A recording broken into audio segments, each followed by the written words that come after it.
What is good, y'all? Welcome back to Chris Around Productions. This is Chris. I hope you're having a wonderful weekend. Tomorrow's Monday, so new week. And I just wanted to just wrap up my week talking about a show that I am super beyond excited for, and that is Monarch Legacy of Monsters. So the first images dropped a few days ago. I'm gonna get into the images, the synopsis, release date, and some of the people that are going to be working on this show. So this article is by Apple TV themselves, and as well as just some information on the release date and things like that. So let's go ahead and start from the top and let's work our way down. And I just want to give my thoughts on it. So first off, Apple TV Plus unveils the first look at highly anticipated Godzilla and Titans live action original series Monarch Legacy of Monsters. And so right here it gives a cast, but I want to we'll go through them right in a little bit, but I just want to give my thoughts on it. So first off, I want to go through the images and how amazing it looks. So right here, it's going to be starring Kurt Russell, who's going to be playing a character named Lee Shaw, Officer Lee Shaw, as well as his son Wyatt Russell, who's going to be playing the younger version of this character. And then it's going to be here is Anna Sawai. I haven't seen anything of her in it, in any of her stuff, but I'm excited to watch this. And yeah, right here we have Godzilla. She's looking at Godzilla. There's he. I don't know what I would do if I came across something like this, like Godzilla. Um, I remember. So there's a bridge with like near me called the Baytown Bridge, and one day we're driving on this Baytown Bridge, and it's super high up. It's like this giant arc, and it was super foggy that day. You would look over the barrier and it was just like imagine just a blank canvas. And as I'm driving through there, I just got this eerie feeling of what if Godzilla just stuck his head out from there, and like this, like how misty it is, and he comes out from the mist. Ah, man, I love Godzilla. I love this story.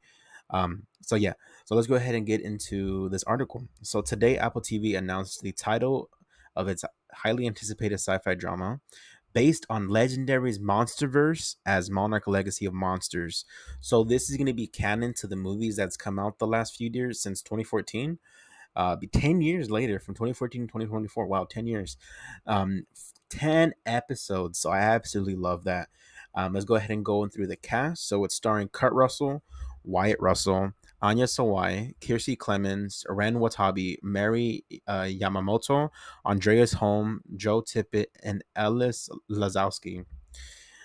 And following the thunderous battle between Godzilla and the Titans that leveled San Francisco, and the shocking revelation that monsters are real, Monarch: A Legacy of Monsters tracks two siblings following in their father's footsteps to uncover their family's connection to the secretive organization known as Monarch. So, I think for me, the reason why this show became my most anticipated for next year is because I'm like a history buff and I follow a lot, mainly history spanning from the 60s to the 70s. And this takes place in the 50s, so it's around that time. And I think what I just love about that is like all the secret operatives that's come to light over the years, um like what all was going on in this country from top to bottom. And just basically like Kong Skull Island is my favorite film from the Monsterverse. And what I love about it primarily is, it takes place during Vietnam and all that time. And it's because it's like you had this military operative, this military, brigade go out to escort this Monarch team, and then all go south. And for how bad it was, the American public never heard about it in the monster in that canon. And just stuff like that. I just love diving deep into that stuff. So let's go further in. So clues lead them into the world of monsters and ultimately down the rabbit hole to army. Oh my god. Let me get this pop up out the way. Excuse me. Down the rabbit hole to Army Officer Lee Shaw, played by Kurt Russell and Wyatt Russell, taking place in the 1950s and half a century later, where Monarch is threatened by what Shaw knows. The dramatic saga spanning three generations reveals buried secrets and the ways that epic shattering events can reverberate through our lives. So from 1950s is going to be obviously Wyatt Russell. And it says half a century later, so I'm thinking in the early 2000s, mid to 2000s. I don't know, because see, yeah, half a century, 50 years later. And then right here, this is the part that, like, this is like the hook that gets me. Monarch is threatened by what Shaw knows. So Shaw, Kurt Russell, he is gonna be on this. He's acting. Oh man, he's just gonna be on it.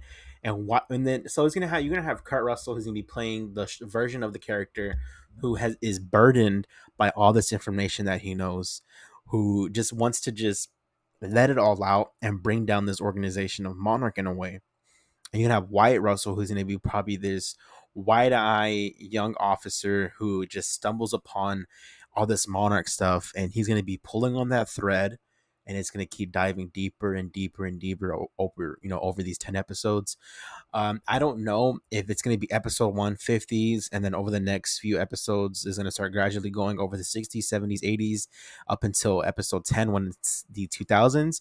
I don't think they'll do that, because if you're going to have Kurt Russell as the lead, you're going to have him throughout the whole show. So what I'm thinking is going to be jumping back and forth, which is what I would prefer, because what you can do is you can set the groundwork for a storyline in the present day in the 2000s in this show, and then by episode 6, 7, 8 you can introduce something that happens in the 60s or 70s that kind of like puts it into perspective that, oh my god, that's how he knows this. So I think that's what's going to end up happening.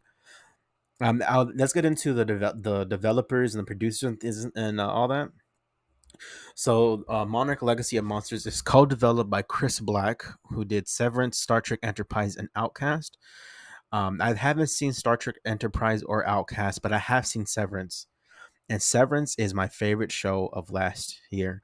Severance is an Apple TV show plus original. It follows a workplace thriller, psychological thriller. I think it's developed by Ben Stiller. And Apple TV, I don't know, Apple Originals, they just have some of the best shows out there. Coda, which was an original movie, is the first movie from these streaming platforms to win Best Picture. So, Apple TV, they know what they're doing. They hire the best people. So that's Chris Black, as well as Matt Fraction, who did Hawkeye. Hawkeye is my favorite MCU show that they've put out.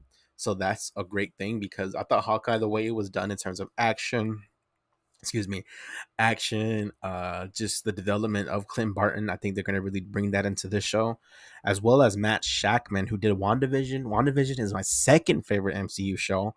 And Matt Shackman is going to be doing the Fantastic Four for the MCU, so that's exciting. And he's going to be directing the first two episodes. Who knows if he'll direct more?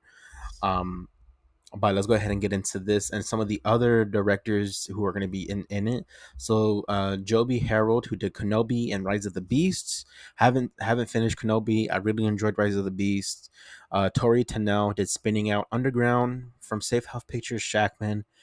Andy Goddard, who did Carnival Row, Downton Abbey. I know Downton Abbey is like one of the biggest shows in the world. I haven't seen it, but if they have someone of that gravitas going to be coming in, that's pretty exciting. Brad Van Aragon, who did Yellow Jackets and Carnival Row, and Andrew Cavill, who did Severance and Star Trek Discovery. So Hiro Sioko and Tekamasa Aridi. If I mispronounce those, I'm sorry. I butchered those names. Executive producers on behalf of Toho Company, the owners of the Godzilla character over there in Japan. Toho licensed the rights to Legendary for Monarch Legacy as a natural byproduct of their long-term relationship with the film franchise.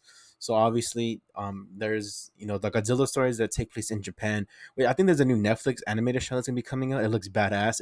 It's a Godzilla show, and it's gonna take place in Japan. And then right here we have like the American stories that have been made over here with the MonsterVerse.